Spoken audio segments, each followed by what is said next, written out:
परमात्मा तो सबके कर्म के अनुसार उनके कर्मों को भुगतवाता है। जो जैसे कर्म करता है वैसा ही उसको परिणाम मिलता है।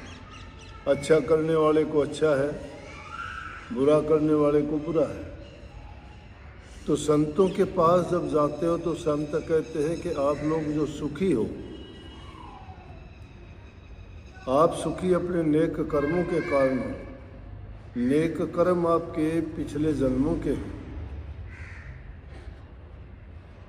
प्रारब्ध कर्म के कारण हमें ये जीवन मिला है।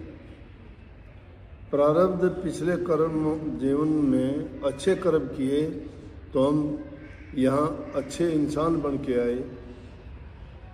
जिसे अच्छे किए उसके संपूर्ण अंगों से संपन्न है, वो उसके पास सर्व साधन सुलभ है। अगर वो ठीक काम करता है, बुराइयों में नहीं पड़ता, बुरी आदत नहीं लगाता, धर्म नीति पर चलता है, तो उसको आगे का भी उसका जीवन संवर जाता है। परंतु इसके साथ साथ संत कहते हैं कि अगर तुम अपना कल्याण हित या मोक्ष चाहते हो तो उसके लिए तो संतों की दीक्षा काम आएगी। एक होती है शिक्षा और एक होती है दीक्षा। शिक्षा तो होती है हमें अच्छे और नेक कर्म करने की बातें, और दीक्षा होती है इस जन्म मरण से छुटकारा पाना या मोक्ष का कार्य करने के लिए। संतों से दीक्षा लेके उस प्रभु के नाम का जो भी संत तरीका बताते हैं, एक तरीका नहीं है। कोई जप बताता है, कोई तप के रास्ते खोज करता है, कोई योग के द्वारा करता है, कोई ज्ञान मार्ग के द्वारा उस पर जाना चाहता है, कोई अपने आप को यज्ञ हवन पूजा पाठ मंत्र उच्चारण के कारण कहता है कि हमारा जीवन या अच्छा होगा, उनका परिणाम अच्छा मिलेगा, स्वर्ग वैकुंठ मिल जाएंगे। इसमें कोई संदेह नहीं है कि जैसा काम करते हो जितना उस काम करने का फल है वो मिलेगा। यज्ञ करने का फल है वो यज्ञ जितना अपना फल है वो देगा।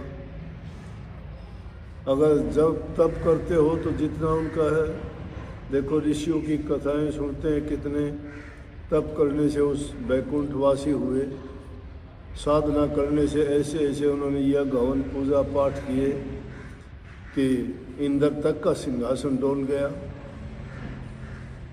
इंद्र को भी ये खतरा हुआ बार बार के ये अगर तप करके मेरे पास यहाँ पहुँच जाते हैं तो मुझे छोड़ना पड़ेगा।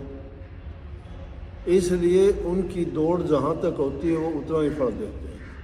परंतु संत जो नाम देते हैं वो ना स्वर्ग के लिए देते हैं, ना बैकुंठ के लिए देते हैं, ना किसी और ये देते हैं कि उसको यहाँ दुनिया में दोबारा से आके अपना अच्छा जीवन मिले या उनको सारे भोग्य पदार्थ जिनको हम दुनियादारी के लोग सुख मानते हैं वो मिले।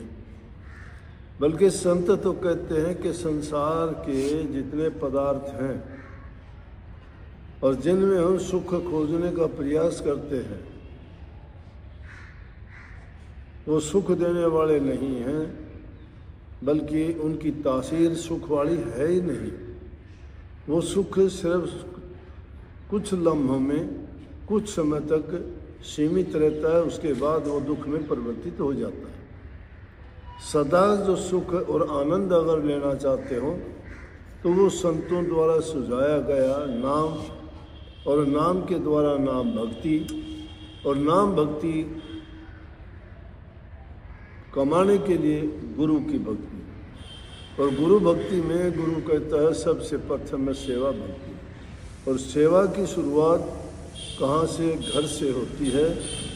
जो माँ बाप की बूढ़े बुजुर्ग की इज्जत कदर करना, उनकी बात उनकी शिक्षा का पालन करना, अच्छा बर्ताव करना, घर में जो सेवा करता है, ज़बान से जो मीठा बोलता है, नेक काम करता है, अपने तन से मन से धन से किसी को कष्ट नहीं देता है, ये शिक्षा जब उसको घर से मिलती है तो बाहर समाज में भी जाके वो नेक काम करता है।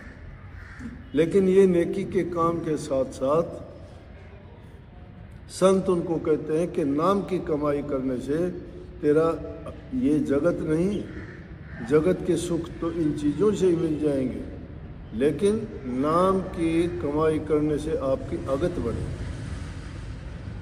अगत क्या है कि हम किसी स्वर्ग वैकुंठ की न लालसा करते हैं, बल्कि अपने तो सीधी बात कही है कि मुक्ति की भी हमें चाह नहीं है, क्योंकि हमें सिर्फ भक्ति प्यारी लगनी चाहिए।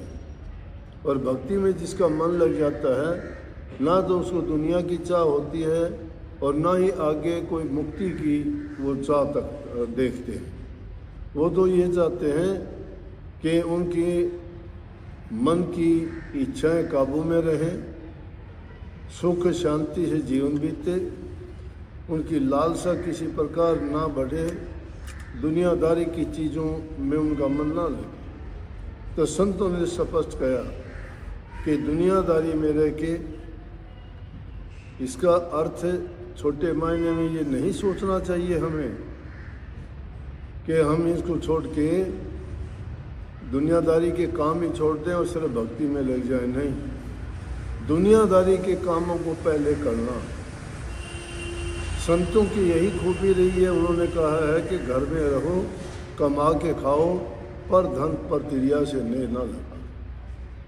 घर में रहते हुए अपनी मेहनत, अपनी हक हलाल की कमाई खाओ, जो सच्ची कमाई है, ईमानदारी की, धर्म के रास्ते पे चलते हुए सच्ची कमाई करके जो इंसान अपना कमाया हुआ खाता है, उसके विचार शुद्ध और पवित्र होते हैं, तो उसका जीवन भी पवित्र होता है।